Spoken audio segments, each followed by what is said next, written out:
खबर उत्तर प्रदेश के लखनऊ से है, जहां डॉक्टर राम मनोहर लोहिया आयुर्विज्ञान संस्थान का 5वां स्थापना दिवस समारोह आज बड़े ही उत्साह के साथ मनाया गया। इस अवसर पर संस्थान की वार्षिक प्रगति रिपोर्ट का विमोचन किया गया। साथ ही नवनिर्मित सुविधाओं का लोकार्पण व शिलान्यास किया गया और चिकित्सा शिक्षा, रोगी सेवा, अनुसंधान तथा प्रशासनिक कार्यों में उत्कृष्ट योगदान देने वाले महानुभावों को सम्मानित किया गया। कार्यक्रम में बताया गया कि 20 बेड के अस्पताल के रूप में शुरू हुआ यह संस्थान मात्र 19 वर्षों में 1375 बेड का अत्याधुनिक चिकित्सा संस्थान बन चुका है। आज यह स्टेट ऑफ द आर्ट सुविधाओं से युक्त होकर प्रदेश और देश भर में अपनी पहचान बना रहा है। इस अवसर पर संस्थान को उसके तेजी से हुए विकास और उत्कृष्ट उपलब्धियों के लिए हार्दिक बधाई और शुभकामनाएं प्रदेश के मुख्यमंत्री योगी आदित्यनाथ ने दी हैं। आयुर्विज्ञान संस्थान के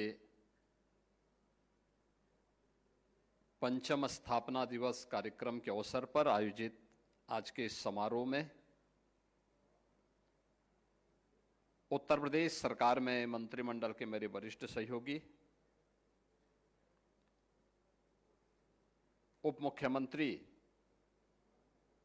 और चिकित्सा शिक्षा एवं चिकित्सा स्वास्थ्य के मंत्री श्री ब्रजेश पाठक जी, विभाग के राज्य मंत्री कुंवर मयंकेश्वर शरण सिंह जी, संस्थान के उपाध्यक्ष और प्रदेश के चिकित्सा शिक्षा एवं चिकित्सा स्वास्थ्य के प्रमुख सचिव श्री पार्थ सारथी सिंह शर्मा जी, निदेशक प्रोफेसर CM सिंह जी,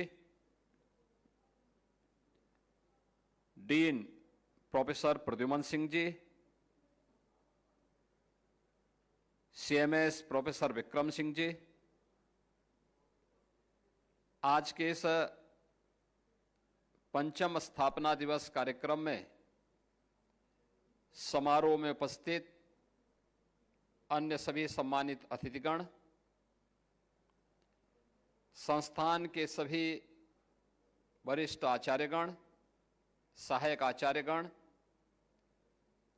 और युवा ऊर्जा से ओतप्रोत हमारे सभी संस्थान के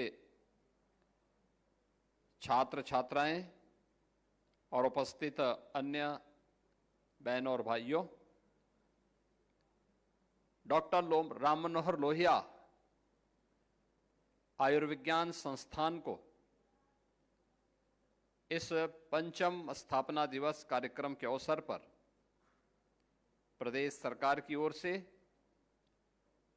और प्रदेश की जनता जनार्दन की ओर से भी मैं हृदय से बधाई देता हूं। आयुर्विज्ञान संस्थान के रूप में आपकी ये 5 वर्षों की यात्रा है, लेकिन एक संस्थान के रूप में जब इसका बीज रोपा गया था, वह संस्थान को 19 वर्ष हुए।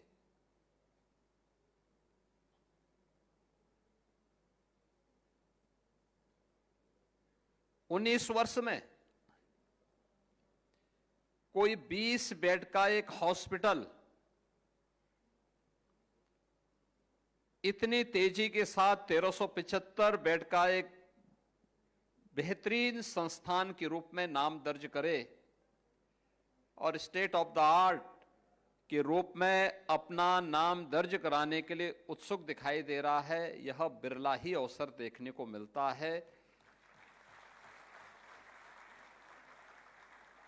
अक्सर होता है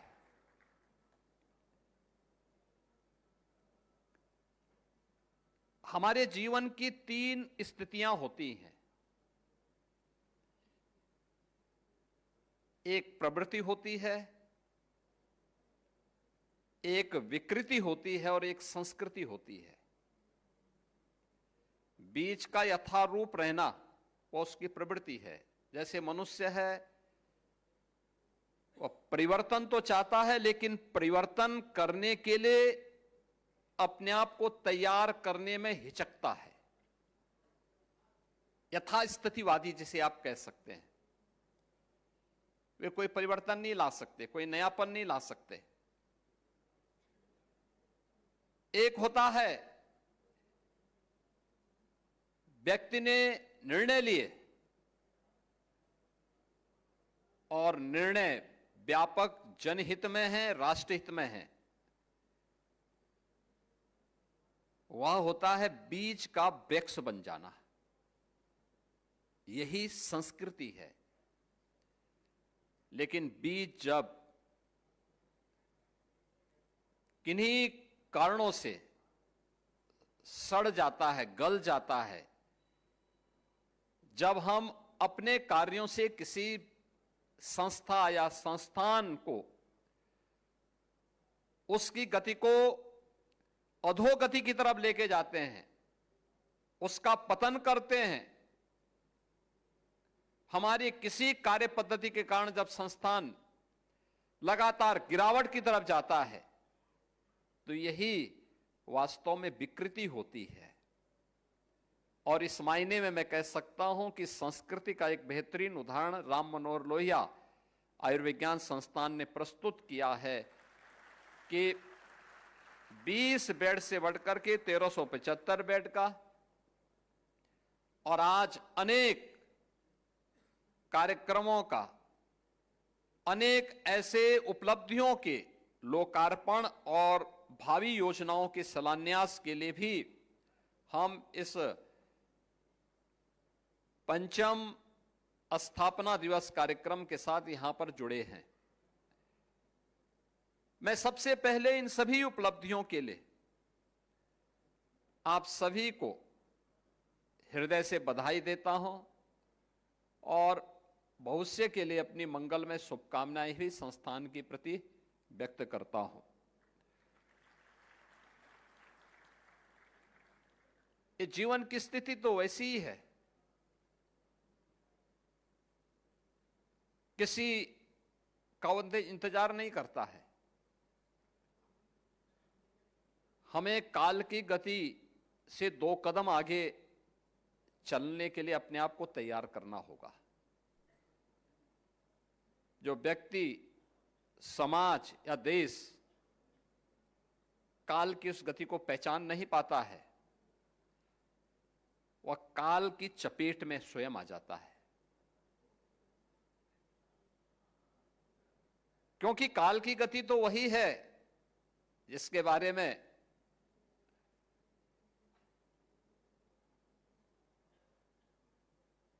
डॉक्टर श्याम नारायण पांडे ने कहा था कि महाकाल का आसन है, इस पर न किसी का शासन है। यानी काल की गति पर किसी का शासन नहीं होता है। कोई ये मान करके चले कि मैं समय की गति को अवरुद्ध कर दूंगा, ये उसकी गलत फहमी होगी।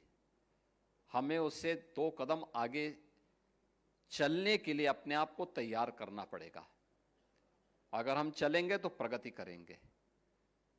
अगर हम नहीं चल पा रहे हैं, हम अपने को केवल समय के अनुरूप लेके जा रहे हैं, तो फिर हमें यथास्थितिवादी के रूप में लोग मानेंगे। हम कब आए कब गए किसी को पता नहीं होगा। लेकिन अगर हमारे कारण संस्थान को नुकसान हो रहा है, तो मान के चलिए कि आने वाली पीढ़ी कभी हमें माफ नहीं करने वाली है, कभी माफ नहीं करने वाली है। और इस मामले में आपके संस्थान ने अच्छी प्रगति इसलिए भी हासिल की है। आयुर्विज्ञान संस्थान 5 वर्ष में, डॉक्टर राम मनोहर लोहिया आयुर्विज्ञान संस्थान 5 वर्ष में प्रदेश के अंदर जो हमारे 3 टॉप के चिकित्सा संस्थान है, जिसमें KGMU 110 वर्ष की अपनी आयु पूरी कर चुका है, तो स्वाभाविक रूप से वह तो आगे रहेगा ही रहेगा। SGPGI वह भी कमोवेश 4 दशक पुराना है, लेकिन आप लोग 5 वर्ष में या 19 वर्ष में एक लंबी छलांग लगा करके प्रदेश के अंदर 25 करोड़ की आबादी में आपने नंबर 3 के स्थान के साथ तीसरे 3 टॉप के जो संस्थान है, टॉप 3 में हम अपने आप को स्थापित कर चुके हैं। ये चीजें दिखाती हैं कि हमारी दिशा सही है, हमारी लीडरशिप सही है, हम सही दिशा में आगे बढ़ रहे हैं। भौतिक चुनौतियां आती हैं, लेकिन टीम वर्क होता है, कार्य करने का जज्बा होता है, तो वह लोगों के मन में एक नई उत्साह का संचार करता है। आपके लिए यह अवसर इसलिए भी महत्वपूर्ण है क्योंकि यह संस्थान एक ऐसे स्थान पर स्थित है जो पूर्वी उत्तर प्रदेश का मुहाना है। पूर्वी उत्तर प्रदेश का हर पेशेंट सबसे पहले RML में आता है, सबसे पहले यहीं पे आता है, फिर यहां से KGMU या SGPGI की तरफ फिर वह रुख करता है।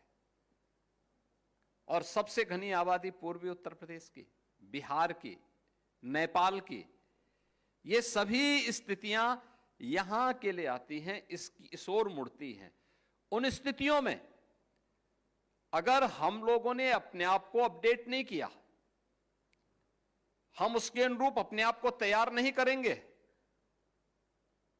तो आज जो एक व्यक्ति, एक पेशेंट का परिजन, एक मरीज का परिजन बड़े विश्वास के साथ आता है, और विश्वास के साथ आने के बाद अगर कहीं पे उसकी भावनाओं को ठेस लगेगा, तो वह फिर धीरे धीरे करके उसके मन में आएगा, देखो साहब कुछ नहीं होता, और फिर वह यहां से विमुख होकर के दूसरी तरफ रुख करेगा। लेकिन मुझे प्रसन्नता है कि लखनऊ के इन 3 संस्थानों ने लगातार सम और विषम परिस्थितियों में कार्य करते हुए आज उत्तर प्रदेश के अंदर चिकित्सा स्वास्थ्य के लिए भी और चिकित्सा शिक्षा के लिए भी कुछ मानक तैयार किए हैं, मानक गढ़े हैं। मुझे याद है जब इस सदी की सबसे बड़ी महामारी कोरोना आया था, कोरोना के दौरान मैं देख रहा था, मुझे उस समय अक्सर इस बात को मैं अनुभव करता था कि उत्तर प्रदेश में प्रारंभिक रूप से हम लोग तैयार नहीं थे कोरोना जैसी महामारी को सामना करना पड़े, क्योंकि हमारी पीढ़ी ने पहली बार इस प्रकार की महामारी को देखा था।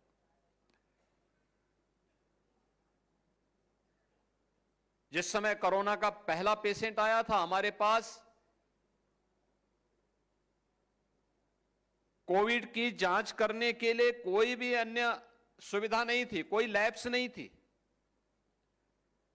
हमने पहला पेशेंट जब आगरा में और नोएडा में देखने को मिला, तो हम लोगों ने उनके सैंपल जांच करने के लिए सफदरजंग और एम्स दिल्ली में भेजे थे।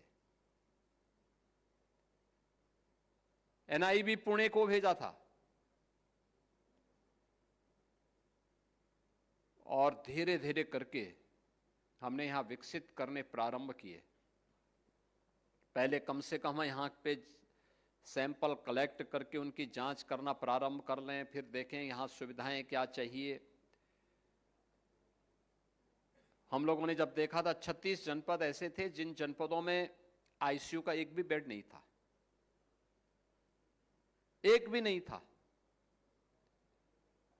ट्रेन्ड मैन पावर नहीं थी। कैसे होना है? और उस समय उत्तर प्रदेश ने कुछ मॉडल भी गढ़े। वर्चुअल ICU भी चल सकता है, और इन 3 संस्थानों ने सफलतापूर्वक चलाया था। एसजीपीजीआई, केजीएमयू और आरएमएल ने, जो प्रदेश के सभी 75 जनपदों में वर्चुअल आईसीयू के माध्यम से मरीज को, इसके बारे में वहां पर मरीज को बेहतर राहत देने, जो लोग वहां पर ट्रेन्ड मैन पावर हमने यहां से भेजा था,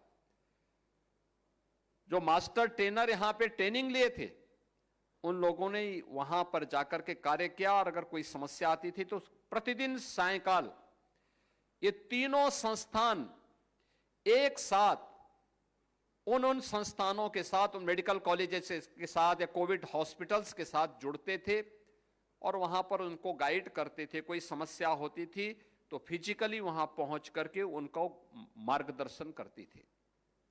हमारा मॉडल सफलतापूर्वक आगे बढ़ा था। यानी टेक्नोलॉजी का उपयोग करके अगर एक महामारी को मात दी जा सकती है तो कोई कारण नहीं कि हॉस्पिटल और बड़े बड़े संस्थान के अंदर जो भीड़ है, इस भीड़ को हम टेक्नोलॉजी का बेहतर उपयोग करके रोक न सकते हो, कर सकते हैं।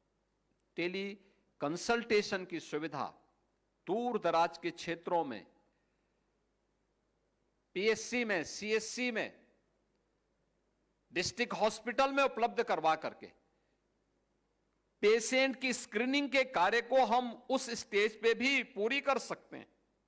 लेकिन इसके लिए हमें तकनीक का उपयोग करना पड़ेगा। इसके लिए हमें स्वयं भी अपने आप को अपडेट करना पड़ेगा। और यह मैं इसलिए कह रहा हूं,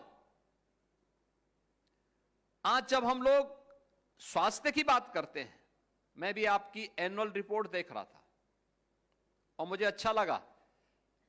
एनुअल रिपोर्ट है काफी मोटी, और साल भर की आपने बनाई है। हर एक इवेंट को उसमें आपने इकट्ठा करके रख दिया, लेकिन आपने शुरुआत की है कि दुनिया को पहला सर्जन किसी ने दिया है तो भारत ने दिया था, सुश्रुत के रूप में। हम सुश्रुत को भूल गए। आपने उसमें आयुर्वेद के जनक चरक का भी उल्लेख किया है। अच्छा है, चरक और सुश्रुत ये भारत की देन है दुनिया के लोगों की आरोग्यता के लिए। अनेक ऐसे वैद्य, ऐसे चिकित्सक, ऐसे सर्जन भारत ने दुनिया को दिए, जो समय के अनुरूप हम उस गति को बनाए नहीं रख पाए। हमारे ही ज्ञान को और हमारी ही विरासत को लोगों ने अडॉप्ट करके आज हमको ही अपना पिछलग्गू बना दिया है। कारण है केस स्टडी के रूप में हम लोग अपने यहां किसी भी कार्यक्रम को लेने में संकोच करते हैं। आपके पास जितने नंबर ऑफ पेशेंट हैं, अगर आप इन सब पे लिखने की आदत डालना प्रारंभ करेंगे, उनके लक्षणों के आधार पर, उनकी परिस्थितियों के आधार पर, बहुत अच्छी केस स्टडी आपकी तैयार हो सकती है। और आप बता सकते हैं उन क्षेत्रों में कहां, किन क्षेत्रों में कौन सी बीमारी कब होती है, उसके उपचार के लिए, वहां पे बचाव के लिए क्या उपाय हो सकते हैं। तो स्क्रीनिंग की एक प्रक्रिया वहां पर भी आपके माध्यम से, उस केस स्टडी के माध्यम से भी आप दे सकते हैं। अरे मानवता के कल्याण का मार्ग बहुत अच्छे ढंग से आगे बढ़ सकता है। मैं इस बात को इसलिए भी कह रहा हूं क्योंकि मैं स्वयं पूर्वी उत्तर प्रदेश के उस क्षेत्र से आता हूं जिसके लिए यह सीजन 15 जुलाई से लेकर 15 नवंबर तक का जो सीजन होता था, यह उनके लिए अत्यंत भयावह होता था। हर मां, हर परिवार का अभिभावक अपने नवजात शिशु के जीवन के लिए चिंतित रहती थी। पता नहीं किसके घर में यह बीमारी आ जाए, कौन बच्चा इसकी चपेट में आ जाए। पूर्वी उत्तर प्रदेश ने 40 वर्षों में 50,000 से अधिक बच्चों को खोया है। इंसेफ्लाइटिस जैसी बीमारी के कारण। 1977 से लेकर 2017 तक यह बीमारी आती थी। वहां का नवजात शिशु, वहां के बालक इसकी चपेट में आते थे। न शासन की कान में जूं रेंगता था और न ही प्रशासन को इन सब के बारे में किसी प्रकार की कोई चिंता होती थी। लोग आते थे, चेहरे पर उनकी कोई मुस्कान नहीं होती थी, बुझा हुआ चेहरा। लोगों के मन में एक भय होती थी, एक आशंका होती थी, पता नहीं क्या हो जाए। और उनको आने में इतनी देर लगती थी कि वे भी जानते थे परिणाम क्या होने वाला है। या तो बच्चे से हाथ धोना पड़ेगा, और अगर किसी कारण से डॉक्टरों ने बड़ी कृपा कर ली, बच्चा बच भी गया, तो ये बच्चा दिव्यांग होगा, जीवन भर के लिए समस्या बनेगा। यह स्थिति होती थी। और मुझे इस बारे में संतुष्टि होती है कि जब टीम वर्क ने काम करना प्रारंभ किया, हम लोगों ने लक्षण को देखे, केस स्टडी करवाई, क्या कारण है, ढूंढो भाई, इसके बारे में काम करो। और अगले 17 में, अगले 3 वर्ष के अंदर, तीसरे वर्ष में हम लोगों ने इंसेफ्लाइटिस को पूरी तरह समाप्त कर दिया। आज जब मैं पूर्वी उत्तर प्रदेश में जाता हूं, आज जब मैं उन क्षेत्रों में जाता हूं, तो मुझे एक बात की संतुष्टि होती है। मैं पूछता हूं क्या स्थिति है इंसेफ्लाइटिस की, तो मुझे संस्थान से भी जानकारी मिलती है, पब्लिक से भी जानकारी मिलती है कि बीमारी नहीं है, बीमारी समाप्त। ये अन्य क्षेत्रों में भी हो सकता है, अन्य मामलों में भी हम कर सकते हैं। हमने सावधानी बरती, स्वास्थ्य केंद्रों को भी ठीक किया, मेडिकल कॉलेजेस को भी ठीक किए। महिला और बाल विकास विभाग ने भी पोषाहार के कार्यक्रमों को बेहतरीन किया। स्वच्छता के कार्यक्रम को हम लोगों ने प्रधानमंत्री मोदी जी के विजन को प्रभावी ढंग से जमीनी धरातल पर उतारने का काम किया। पेयजल की सुविधा उपलब्ध करवाई। लोगों को इन सभी कार्यक्रमों के साथ जोड़ने का परिणाम क्या रहा कि जो सीजन लोगों के लिए भय और दहशत भरा होता था, आज वहां पे उत्साह और उमंग का होता है। अच्छी बारिश हो रही है, लोगों की खेतों में फसल लहलहा रही है, बीमारी का कोई भय नहीं, व्यक्ति सावधानी बरतता है और निसंकोच होकर के अपने उज्जवल भविष्य के लिए पूरी तैयारी के साथ आगामी पर्व और त्योहारों के लिए जुटता है। सरकार चाहे तो किसी के चेहरे पर खुशहाली ला सकती है। यह उदाहरण है, और उस उदाहरण का केंद्र बिंदु स्वास्थ्य विभाग बना था। नेतृत्व तो स्वास्थ्य विभाग ने दिया था, नोडल विभाग हमने स्वास्थ्य विभाग को बनाया था कि हम सबको इसके लिए तैयार करना है। सभी लोग मिलकर के एक साथ फोकस्ड कार्रवाई हुई। परिणाम क्या था? रिजल्ट हमारे हाथों में था। और यह कार्य हम हर एक क्षेत्र में कर सकते हैं। मुझे अच्छा लगा आज यहां पर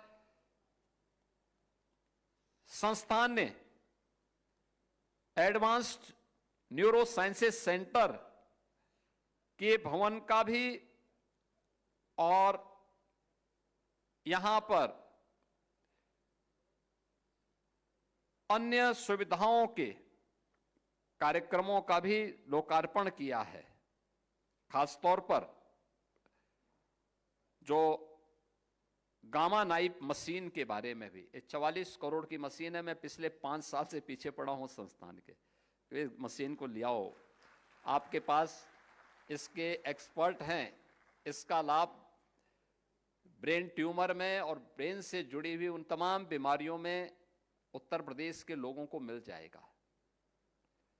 और मैं धन्यवाद दूंगा, देर आए दुरुस्त आए, ये गामा नाइफ यहां पे आने जा रही है और पहला संस्थान बनने जा रहा है इसी आपका आरएमएल, जो गामा नाइफ मशीन को यहां पे लेके आ रहा है। इसके साथ ही संस्थान ने भवनों को आपस में जोड़ने के लिए एक यहां पे फुट ओवर ब्रिज का भी निर्माण किया, जिसका आज लोकार्पण हो चुका है। एडवांस न्यूरो साइंसेज सेंटर की भी संस्थान के न्यू ब्लॉक के लोकार्पण का कार्यक्रम किया है। लगभग 34.5 करोड़ रुपए की लागत से बना है। कॉन्फ्रेंस हॉल, लेक्चर थिएटर और कैफेटेरिया 10 करोड़ की लागत से, और साथ ही यहां पर प्राथमिक स्वास्थ्य केंद्र जो गौर के कम्युनिटी मेडिसिन विभाग के अंतर्गत रूरल हेल्थ ट्रेनिंग सेंटर, ये सभी आपने निर्माण करके और आज इसके लोकार्पण का कार्यक्रम भी संपन्न किया है। तो हॉस्टल बॉयज और गर्ल्स दोनों के साथ साथ नर्सिंग कॉलेज के लिए भी आज उनके स्वयं के एकेडमिक भवन के लिए भी आप लोगों ने शिलान्यास के कार्यक्रम के साथ अपने आप को जोड़ा है। यानी अगर हम समय के साथ चलेंगे, देश और दुनिया के अंदर जो अच्छा हो रहा है उसको तो हमें लेना ही लेना है, लेकिन हम भी अपने तरफ से कुछ करना प्रारंभ करें। देखिए, मुझे बहुत अच्छा लगा, इधर लोगों ने उस दिशा में कार्य करना प्रारंभ किया। अभी मुझे पिछले दिनों आईआईटी कानपुर में जाने का अवसर प्राप्त हुआ था। उन्होंने मेडटेक पर एक सेंटर ऑफ एक्सीलेंस को वहां पे विकसित करना शुरू किया है। अब आईआईटी कानपुर उस पे काम कर रहा है। अगर हम भी किसी अच्छे तकनीकी संस्थान के साथ मिल करके इस दिशा में कार्य करना प्रारंभ करेंगे, हम भी काम करना प्रारंभ करेंगे, हम बहुत कुछ दे सकते हैं। क्योंकि मेडिकल डिवाइस के फील्ड में बहुत संभावना है। फार्मा पार्क में बेहतरीन संभावनाएं हैं, बेहतरीन संभावनाएं उत्तर प्रदेश के अंदर मौजूद है। और Uttar Pradesh medical device park Gautam Buddh Nagar जनपद में यमुना अथॉरिटी के पास कार्य हमारा प्रारंभ हो चुका है। फार्मा पार्क हमारा ललितपुर जनपद में बन रहा है, हमने वहां पे अपना कार्य प्रारंभ कर दिया है। हमें उस दिशा में अपने आप को भी तैयार करना होगा। इन संस्थानों की भूमिका क्या हो सकती है, कैसे हमें उसमें गाइड करना है, ये सभी चीजें जब एक साथ चलेंगे तो परिणाम आएंगे, निश्चित ही परिणाम आएंगे। और उस परिणाम के लिए हमें एक साथ मिलकर के अपने कार्यक्रमों को आगे बढ़ाना पड़ेगा। मुझे प्रसन्नता है कि संस्थान ने जिन लक्ष्यों को प्राप्त किया है, पिछले 5 वर्ष में जो तीव्रता आई है और 19 वर्ष की अपनी इस यात्रा में जो उपलब्धियां हासिल की हैं, ये सराहनीय है। लेकिन इसमें बहुत सारी गुंजाइश अभी बाकी है और उसको हमें आज के समय में अपने आप को उसके लिए तैयार करना होगा, उसके लिए अपने आप को तैयार करना होगा। एक पक्ष यह आपका जो जितना अधिक आप इस फील्ड में शोध कर पाएंगे, नए नए शोध को समाज के सामने प्रस्तुत कर पाएंगे, वह उतना ही आपकी छवि में निखार लाएगा। और दूसरा है आने वाले मरीज के साथ और उसके परिजन के साथ बेहतरीन व्यवहार।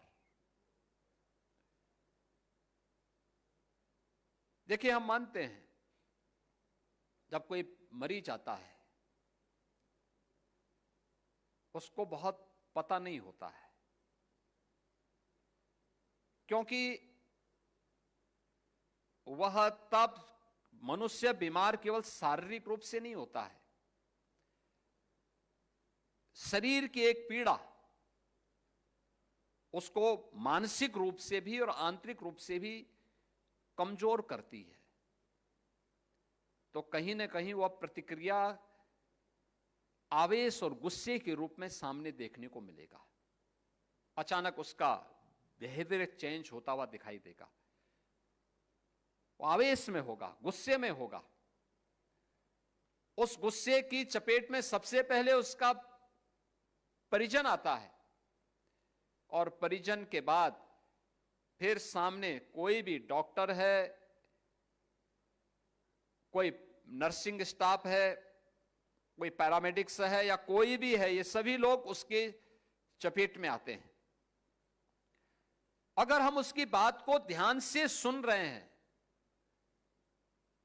और सुन करके उसके गुस्से को भी हमने चुपचाप ये मान के चल लिया कि भाई देखो ये बीमारी का पार्ट है, उसका व्यवहार का पार्ट नहीं है, ये बीमारी का हिस्सा है, और इसी गुस्से को जिस दिन आप शांत कर लेंगे अपने व्यवहार से, तो मान के चलिए कि बीमारी पे आधी विजय आपने प्राप्त कर ली है। बीमारी पे आधी विजय आपने प्राप्त कर ली है और पेशेंट की रिकवरी बढ़ जाएगी, क्योंकि आपका व्यवहार उसके अंतःकरण में एक विश्वास पैदा कर देगा। व्यक्ति के अंतःकरण में अगर विश्वास है कि मैं स्वस्थ हो जाऊंगा, मान के चलिए कि कितनी भी गंभीर बीमारी होगी जरूर स्वस्थ हो जाएगा।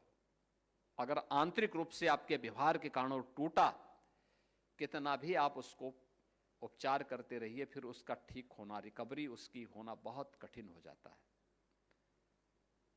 और उसको आप बहुत सारी परिभाषाएं दे देते हैं। आप फिर उसके बाद आप उसको कहते हैं साहब इसमें इन्फेक्शन होगा। इन्फेक्शन सबसे बड़ा इन्फेक्शन तो व्यवहार का इन्फेक्शन है। इस व्यवहार के इन्फेक्शन को पहले ठीक करने की आवश्यकता है।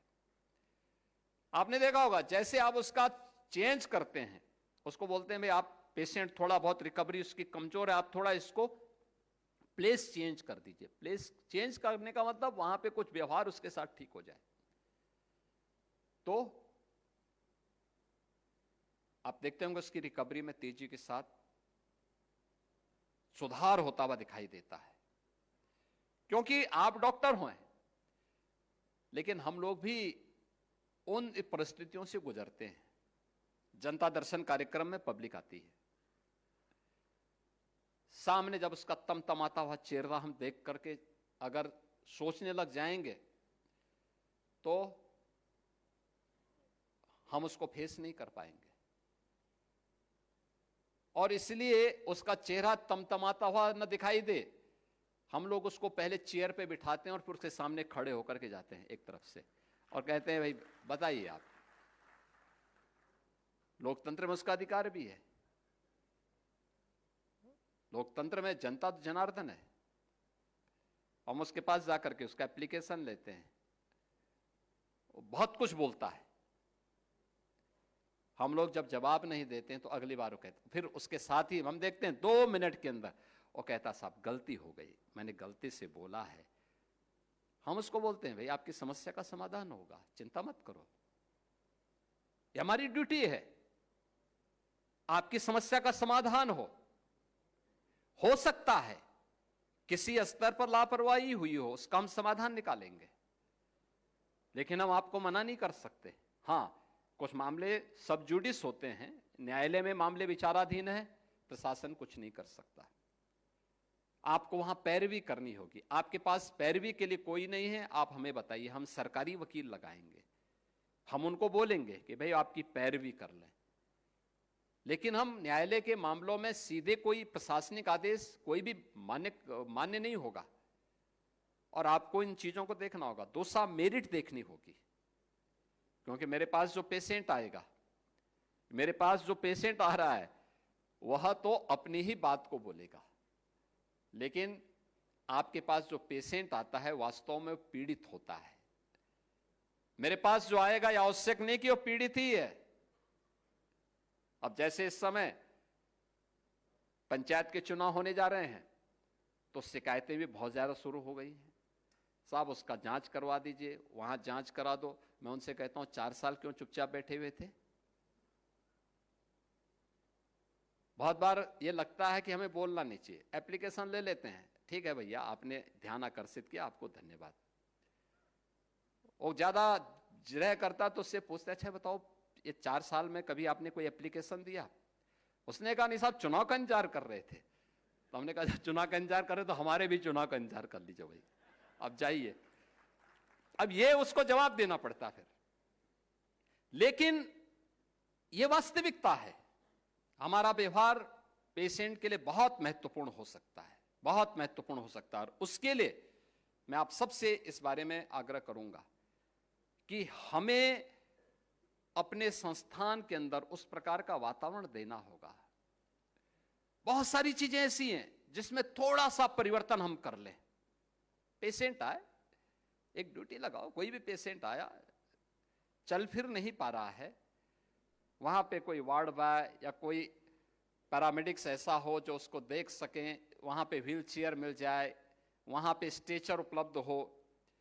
किसी गरीब पेशेंट के पास कोई व्यवस्था नहीं है तो एम्बुलेंस से हम उसको घर तक पहुंचाने की व्यवस्था कर लें। कोई व्यक्ति की दुर्भाग्यपूर्ण मौत हो गई है तो उस पेशेंट के साथ हमारी सहानुभूति होती हुई दिखाई देनी चाहिए, दिखना चाहिए कि भाई हम उसके घर तक अगर बॉडी को पहुंचाने की व्यवस्था करते हैं। नहीं है, एक वाहन खरीदने में कितना पैसा लगता है, जहां हम सैकड़ों करोड़ रुपए खर्च कर रहे हैं।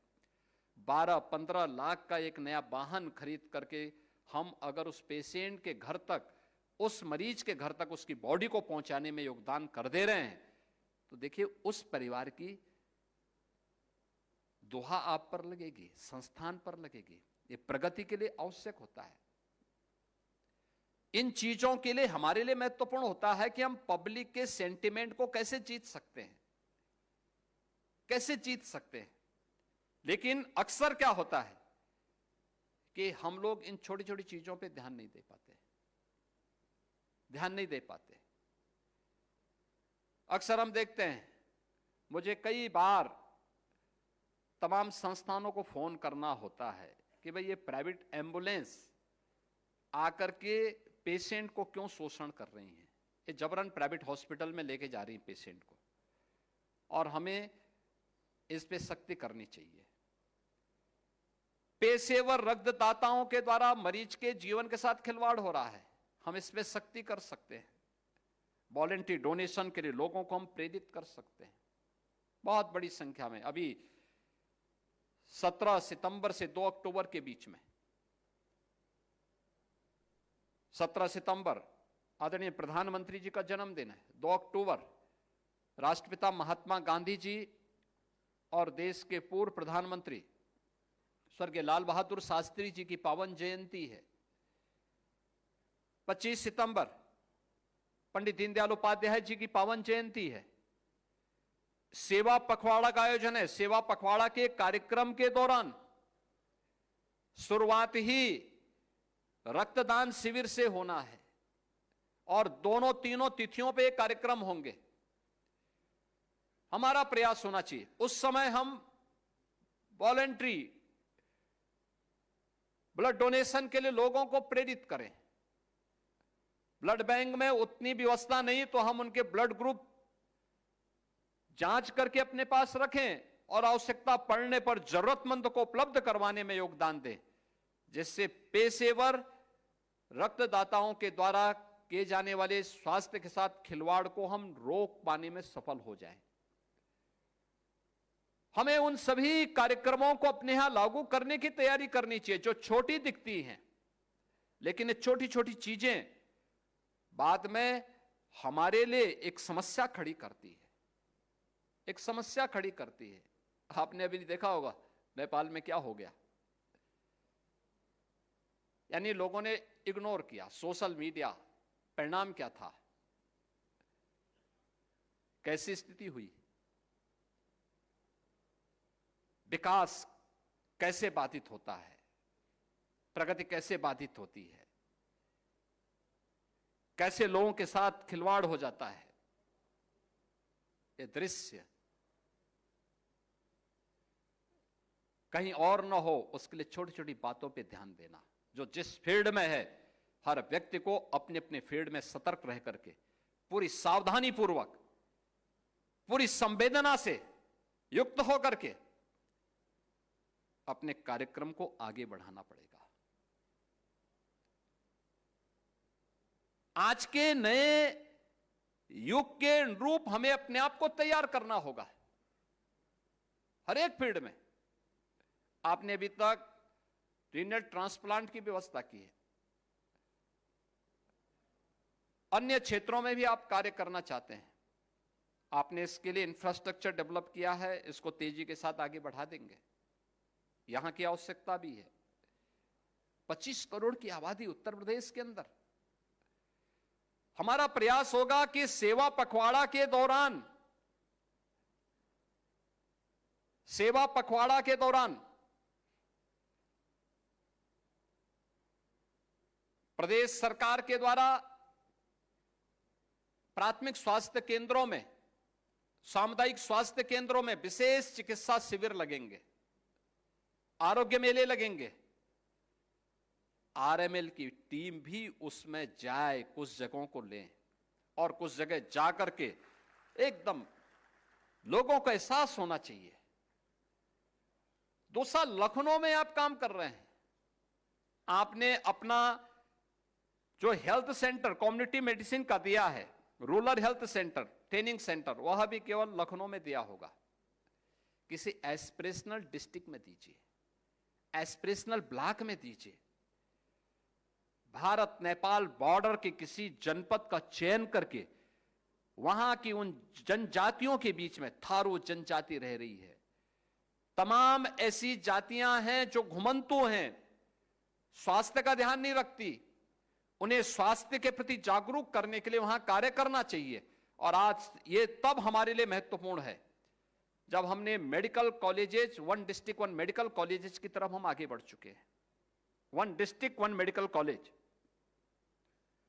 के लक्ष्य को जब हम प्राप्त कर रहे हैं, अब आरएमएल की वह स्थिति हो किसी एक मेडिकल कॉलेज को अपने साथ जोड़ें और जोड़ करके उसको बेहतरीन मार्गदर्शन करें, उसको गाइड करें। आरएमएल को अब यह कार्य करना चाहिए, अब इसे तय करना चाहिए। हां ठीक है, हम उसको से अपना सैटेलाइट सेंटर बना रहे हैं। यहां के सुपर स्पेशलिस्ट, यहां के स्पेशलिस्ट वहां पर जाएं, सप्ताह में 1 दिन चले गए, कोई 15 दिन में 1 बार गया, कोई महीने में 1 बार गया। आप जाएंगे वहां एक नया कार्य संस्कृति विकसित होगी, लोगों को नए तरीके से कार्य करने का अवसर प्राप्त होगा, लोगों को सीखने का अवसर प्राप्त होगा। आपने देखा होगा ना, जो स्वामी विवेकानंद जी अक्सर एक बात की चर्चा करते हैं, वे कहते हैं कि एक बार दुर्भाग्य से एक मेंढक समुद्र का था, वह कोई ज्वार आया होगा, उसी में समुद्र बाहर निकल गया।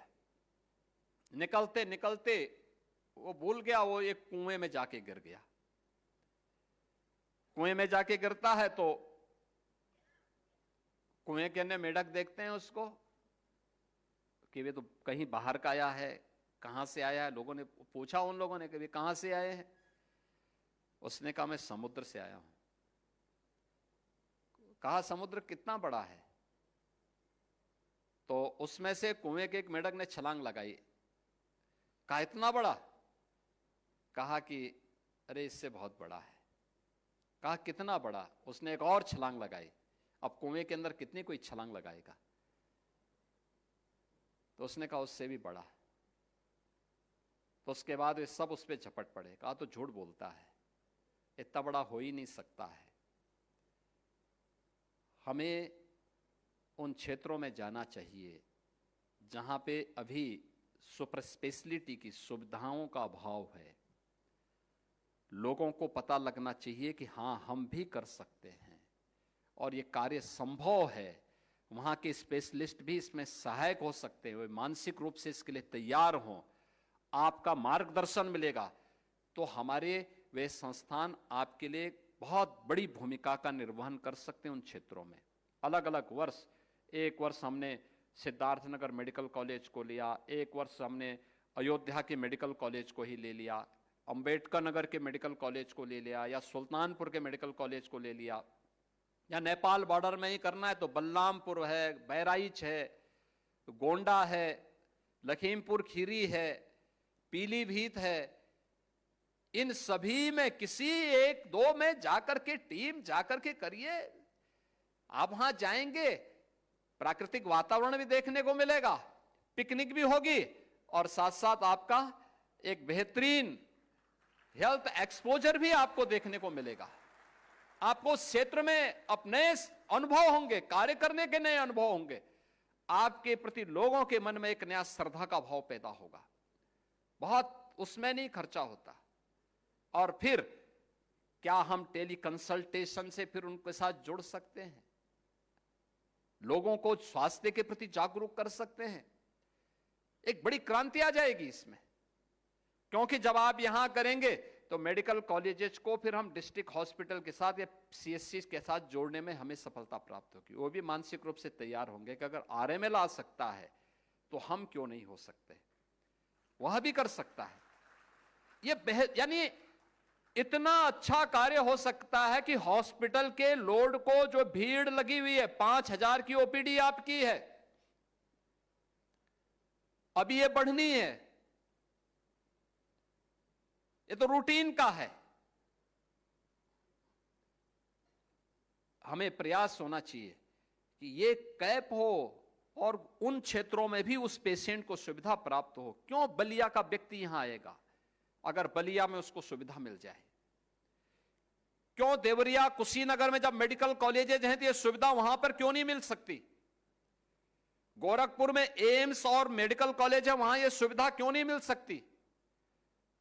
बस्ती, सिद्धार्थनगर में मेडिकल कॉलेजेज है, ये सुविधा वहां उनको क्यों नहीं मिल सकती? हमारे यहां सुपर स्पेशलिस्ट एमसीएच और डीएम करने वाले छात्र कैंप करें, एक एक सप्ताह रुके वहां पर, देखें वहां पर क्या स्थिति है, किन परिस्थितियों को हमें इन लोगों को फेस करना होता है और उसके लिए क्या समाधान का रास्ता निकाल सकते हैं। ये सब कार्य जब होगा तब हम विकसित भारत की एक सुदृढ़ नींव खड़ी कर पाएंगे। और 2047 में भारत जब अपनी आजादी का शताब्दी महोत्सव मना रहा होगा, तब हर नागरिक के चेहरे पर आरोग्यता की गारंटी भी हम दे पाएंगे बेहतरीन स्वास्थ्य केंद्रों के माध्यम से। इसकी शुरुआत आज से ही होनी चाहिए। यद्यपि पिछले 8 वर्ष में प्रधानमंत्री मोदी जी के मार्गदर्शन और उनकी विजनरी लीडरशिप के कारण हम लोगों ने इस दिशा में कई कदम बढ़ाए। अब याद करिए, मेडिकल कॉलेजेस की संख्या दुगनी से अधिक हो गई। प्रदेश में यहां के चिकित्सा संस्थानों में एमबीबीएस की जो यूजी की सीट्स थी उसमें 2.5 गुना का अंतर आया है, पीजी की सीट्स में 3 गुना का अंतर आया है, सुपर स्पेशलिटी में 3 गुना से अधिक सीट्स हम लोगों ने बढ़ाने में सफलता प्राप्त की। आज हर जनपद में आईसीयू की सुविधा है, मिनी आईसीयू भी है, डायलिसिस की सुविधा है हर जनपद में। हर जनपद में अब सीटी स्कैन भी 72 जनपदों में लग चुके हैं। ये सब सुविधाएं वहां पर प्राप्त हो रही हैं। आयुष्मान आरोग्य मंदिर के माध्यम से एक संजाल सा बिछा हुआ है। 2500 से अधिक की संख्या में प्रदेश भर में वे अपनी सेवाएं दे रहे हैं। हम भी तो उनको टेली कंसल्टेशन के साथ जोड़ सकते हैं। टेक्नोलॉजी हो चुकी है। क्यों सर्दी, जुकाम और सामान्य वायरल फीवर का व्यक्ति इन बड़े संस्थानों में खड़ा होगा और टेली कंसल्टेशन की सुविधा लेना? वो सामान्य रूप से जिस व्यक्ति को फीवर है वह इस सुविधा का भी लाभ ले सकता है। या पीएससी, सीएससी या डिस्ट्रिक्ट हॉस्पिटल के माध्यम से इन सुविधाओं का लाभ लेकर के अन्य पेशेंट की भी स्क्रीनिंग हो सकती है। यहां वो आए जो जरूरतमंद हो, कम भीड़ होगी, डॉक्टर ज्यादा उसके साथ ध्यान दे सकता है और हम बेहतरीन लक्ष्य को प्राप्त कर सकते हैं। और हमारा प्रयास इस दिशा में आगे बढ़ना चाहिए। मुझे विश्वास है कि जो आपने 19 वर्ष के अंदर इतनी बड़ी उपलब्धि हासिल की और गत 5 वर्ष के अंदर जो आपकी उपलब्धियां हैं वे सराहनीय हैं। इसको और अच्छा बनाने की आवश्यकता है, क्योंकि आज जो कार्य हम करेंगे यही विकसित भारत और विकसित उत्तर प्रदेश की आधारशिला बनने वाले हैं। स्वास्थ्य के क्षेत्र में यही हमारी आने वाली पीढ़ी के लिए उसकी आधारशिला बनेंगे उस आधारशिला के लिए हम सब तैयार हो पाएंगे इस विश्वास के साथ। मैं यहाँ के डायरेक्टर महोदय, यहाँ के फैकल्टी मेंबर से भी इस बारे में आग्रह करूंगा। जो एनुअल रिपोर्ट आपने दी है, एनुअल रिपोर्ट बहुत अच्छा लगा मुझे, एक एक चीज को उसमें आपने तैयार किया, लेकिन इसकी हार्ड कॉपी बनाने की बजाय इसको डिजिटल फॉर्म में दीजिए, एक एक इवेंट को, और फिर अलग अलग डिपार्टमेंट को अपनी अपनी केस स्टडी को भी प्रस्तुत करने और पेटेंट फाइल करने के लिए भी तैयारी करने की दिशा में आगे बढ़ना चाहिए। एकदम आगे बढ़ने की आवश्यकता है। हर चीज को, हर पेशेंट आपके लिए एक नया अनुभव लेके आता है, एक नया अनुभव आपके लिए है, एक नया आपका केस स्टडी है। आप उस पर ट्रायल मत करिए, लेकिन केस स्टडी तो उस पर लिख सकते हैं, उन लक्षणों को लिख सकते हैं, उसकी बीएसटी को संभाल के रख सकते हैं, उसके जो यहां पर तमाम प्रकार की जांचें होंगी उनको भी अपने पास रखवाने की व्यवस्था कर सकते हैं। आपके लिए बहुत अच्छे कार्य, अच्छा एक बहुत अच्छी लाइब्रेरी उसी वही आपके लिए तैयार कर देगी। और ये सभी चीजों डिजिटल फॉर्म में इसको तैयार करना, महीने की अपनी रिपोर्ट को प्रस्तुत करना, 15 दिन में या महीने में पतली पुस्तिका तैयार हो, विभाग से उसको उपलब्ध करवाइए, किस विभाग ने क्या काम किया है, कौन सा अच्छा काम हुआ है, इन सभी चीजों के लिए। क्योंकि ये पैसा का लेन देन तो ये सब सरकार का चलता ही रहेगा, सरकार पैसा देती रहेगी, आप अपने विकास कराएंगे, लेकिन हमने इस क्षेत्र में जिस उद्देश्य से पैसा दिया जा रहा है उस फील्ड में हमने क्या कुछ उपलब्धियां हासिल, क्या कुछ नया किया है, अगर हम कर पाएंगे तो ये वर्तमान के जो यहाँ यूजी पीजी के जो यहाँ के छात्र हैं उनके लिए भी उपयोगी होगा और अन्य लोगों के लिए भी ये प्रेरणादायी होगा। इंटरनेशनल जर्नल में यहाँ के केस स्टडी जाने चाहिए, नेशनल जर्नल्स में जाने चाहिए, और फिर उसको हम और तेजी के साथ आगे बढ़ाएंगे तो इसका लाभ संस्थान को आने वाले समय में प्राप्त होगा। नेशनल रैंकिंग में हम और बेहतरीन स्थान प्राप्त करने में सफल होंगे। आज के इस अवसर पर 5वें स्थापना दिवस के अवसर पर मैं डॉक्टर राम मनोहर लोहिया आयुर्विज्ञान संस्थान को उनकी उपलब्धियों के लिए हृदय से अभिनंदन करता हूं, स्थापना दिवस की बधाई देता हूं और आगामी योजनाओं के प्रति अपनी शुभकामनाएं देता हूं कि संस्थान बेहतरीन तरीके से अपने लक्ष्यों को प्राप्त करेगा। आप सबके प्रति मेरी मंगलमय शुभकामनाएं हैं। धन्यवाद। जय हिंद।